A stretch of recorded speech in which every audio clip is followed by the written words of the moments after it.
안녕하세요. 반갑습니다. 속뜻사전으로 공부하는 분석 한자. 오늘은 125번째 시간입니다. 자, 아래에 있는 문장은 어제 뉴스에 나온 기사 제목인데요. 제가 한번 읽어보도록 하겠습니다. AI 여파의 평창올림픽 비상, 전남 성화봉송 경로 변경 이렇게 되어 있습니다. 제가 이렇게 단어에 색깔을 칠해놓은 것은 이렇게 노란색은 이렇게 한자어입니다. 아, 그리고 이 빨간색은 이제 오늘 공부할 한자어를 제가 이렇게 표시해 놨습니다. 자, 제가 한자어를 이렇게 한자로 이렇게 표기해 봤는데요. 한번 보겠습니다. 자, 이렇게 한자어를 전부 이렇게 한자로 표기해 놨는데요. 자, 이렇게 한글로 표기해 놓으면 우리가 쉽게 읽을 수는 있겠지만은 읽는다고 이 뜻을 이해하는 건 아니겠죠. 이 뜻을 알아야 이 신문 기사의 내용을, 이 정보를 우리가 정확히 이해할 수가 있겠죠. 정보를 정확히 이해해야만 우리가 정확한 또 생각을 할 수 있고 또 판단을 할 수 있는 것입니다. 자, 우리가 한자를 우리가 한 글자씩 이렇게 한번 또 알아보겠습니다. 여기 AI라고 있는데요. 여기서는 뭐 주류와 관련된 얘기가 전혀 없죠. 여기서는 이제 조류 독감을 뜻하고 있습니다. 문맥상 그렇게 분석할 수 있겠죠. 조류라는 것은 이제 에비앙이라는 단어를 쓰고 있는데요. 물론 버드라고도 쓰고 있습니다. 하지만 의학적 용어로는 에비앙이라는 단어를 쓰고 있습니다. 그래서 에비앙의 A자와 I는 인플루엔자죠. 예, 감기란 그 단어의 첫 글자를 따서 이렇게 AI를 쓰고 있습니다. 그래서 우리가 이거 영어도 마찬가지죠. 이렇게 어원을 우리가 정확히 이해하지 못하면 단어를 정확히 뜻을 이해할 수가 없는 것입니다. 또 AI라는 단어가 또 많이 쓰이고 있죠. 다른 뜻으로. 자, AI라는 것이 그 artificial intelligence 하면은 artificial이 이제 인공적인 그런 뜻입니다. 인공, 그래서 사람 손이 가해졌다 이런 뜻이죠. 사람 손으로 만든 인텔리전스, 지능이죠. 인공지능을 바로 AI라고 합니다. 그래서 단어의 앞글자를 한 글자씩 따서 이렇게 많이 만들어서 쓰고 있죠. 그래서 AI라는 단어가 여기서는 에비앙 인플루엔자를 뜻하고 있습니다. 자, 여파라는 것은 여라는 것이 남다 이런 뜻입니다. 남을여, 파는 물결파죠. 그러니까 남겨진 파도, 남은 물결 이렇게 우리가 의미를 해석할 수 있는데요. 큰 파도가 치고 나면은 그 뒤에 이렇게 잔잔한 물결이 또 이렇게 오죠. 그것을 여파라고 합니다. 그래서 어떤 일이 끝난 뒤에 남아 미치는 그러한 영향을 우리가 여파라는 단어로 표현하고 있죠. 자, 평창이라는 것은 바로 올림픽이 열리는 강원도의 지역을 뜻하고 있습니다. 도시 이름이죠. 그래서 평이라는 것은 평평하다, 또 평화롭다 이렇게 사용되는 그런 단어입니다.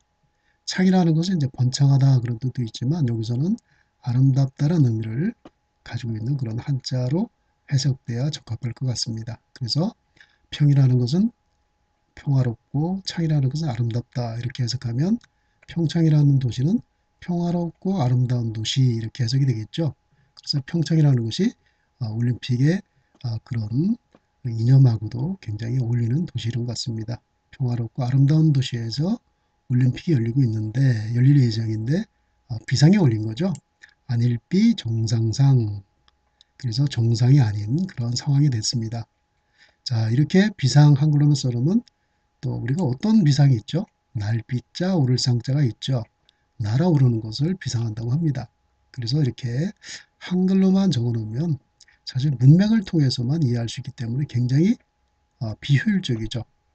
이렇게 한자로 이렇게 표기했을 때 의미 자체가 바로 직접적으로 이렇게 해석될 수가 있는데 한글이 갖고 있는 문제는 그렇습니다. 왜냐하면 한글이라는 것은 단어가 아닙니다. 하나의 발음 기호에 불과하기 때문에 발음에서는 사실 의미 자체가 존재하고 있지 않죠.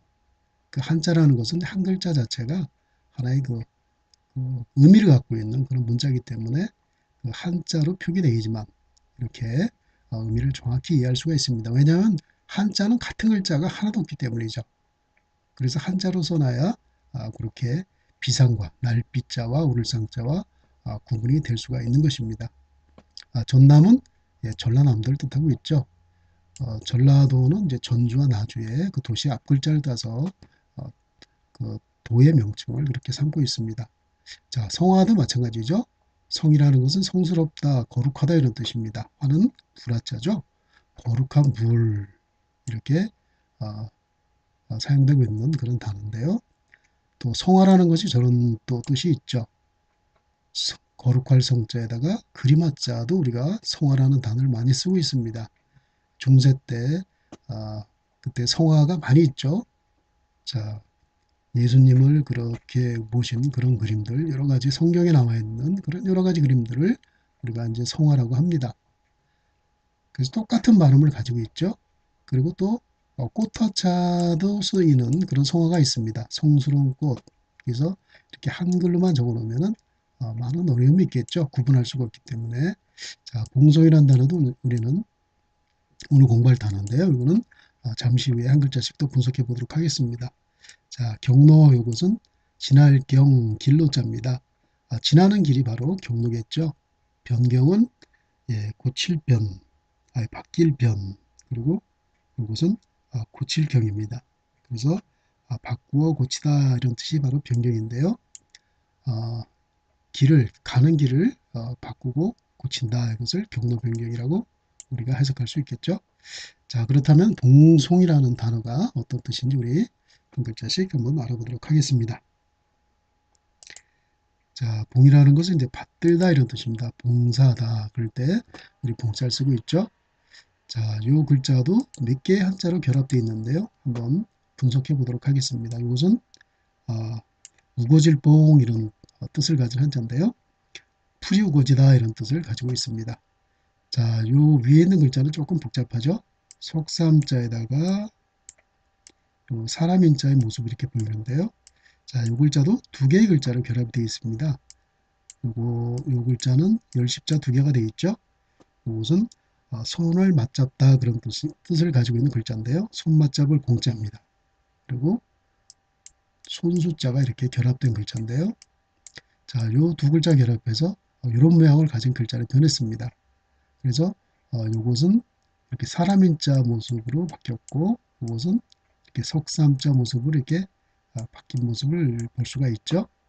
자, 이렇게 글자를 쓰게 되면 아주 복잡하기 때문에 간단하게 글자 형태를 변해서 변형을 시켜서 이렇게 쓰고 있는 것입니다. 자, 송은 보내다 이런 뜻이죠. 이제 보내기 위해서는 가야 되니까 이게 갈착자와 요 글자가 이제 결합돼서 만들어져 있는데요. 자, 이것은 일종의 이제 변형된 글자입니다. 불화자에다가 이것도 이제 두 손을 이렇게 표현해 놨습니다. 두 손으로 불씨를 들고 있는 그런 모습을 표현하고 있는 것이죠. 그래서 불씨를 보내다 그런 뜻에서 보내다라는 의미를 가진 글자로 사용되고 있습니다. 그래서 송이라는 것이 이제 선물이란 그런 뜻도 있는데요. 옛날엔 불씨가 아주 귀한 것이기 때문에 불씨를 이렇게 선물로 주었다고 합니다. 그래서 선물을 보내다 그런 뜻에서 또 보내다라는 뜻을 우리가 생각할 수 있겠죠. 자, 그렇다면 봉송이라는 게 아주 귀한 것을 이렇게 받들어 고이 받들어서 이렇게 보내는 것을 봉송이라고 합니다. 또 봉송이라는 뜻이 또 있죠. 봉이라는 게 이제 봉하다 이런 뜻인데요. 우리 봉투하면은 어떻습니까? 끝을 이렇게 꼭 이렇게 막아서 이렇게 보내는 것을 이렇게 봉투라고 하죠. 끝을 막는 걸. 그래서 봉지라는 것도 마찬가지입니다. 여기 보면은 이제 끝을 싸서 보내는 것을 봉지라고 하는 것이죠. 종이를 이렇게 싼 것을 봉지라고 하는 것입니다. 그래서 이제 봉이라는 것은 봉송이라는 것은 이렇게 물건을 이렇게 담아서 봉지에 담아서 이렇게 보내는 것을 바로 봉송이라고 하는 것입니다. 우리 잔치집이나 어떤 제사 때 이렇게 집안 어른들이 이렇게 물건을 싸주는 것을 이렇게 봉송이라고 합니다. 근데 이제 저도 이제 옛날에 큰 집 가서 제사를 지내가면 이제 큰어머니가 이렇게 바리바리 싸서 봉숭이라고 이제 가져가라고 이렇게 싸놓죠. 그래서 그 봉숭이 정확히 봉송이라는 것을 모르고 이렇게 쓰신 것입니다. 그래서 그때 봉송은 바로 이렇게 싸다, 봉지에 싸다, 음식을 봉지에 싸서 보내는 것을 바로 봉송이라고 합니다. 송자는 똑같이 보내다 이런 뜻을 가지고 보내다 이런 뜻을 가지고 있는 한자를 이렇게 쓰고 있습니다. 자, 그럼 우리 속뜻사전은 어떻게 설명이 됐는지 한번 보도록 하겠습니다. 자, 이렇게 한자가 병기되어 있고요. 여기까지는 우리나라 국어사전이 다 같습니다. 근데 여기서는 한자의 음만을 이렇게 적어놓고 있기 때문에 사실은 뜻을 모르면 아무런 의미 없겠죠. 이 한자로 적어놔도 이 한자는 쓸모없는 그런 글자에 불과합니다. 그래서 우리가 이렇게 한 글자씩 이렇게 뜻을 이렇게 분석적인 방법으로 이렇게 적어놨는데요. 밭들뽕, 보낼송 이렇게 해놨습니다. 이런 방식을 형태소 분석 방식이라고 하는데요. 우리나라에서는 유일하게 정광준 교수님이 모든 단어를 이렇게 분석적 방법으로 이렇게 해석을 해놓은 것입니다. 그래서 이런 뜻을 알게 되면 한자는 저절로 알게 되겠죠. 밭들뽕, 보낼송.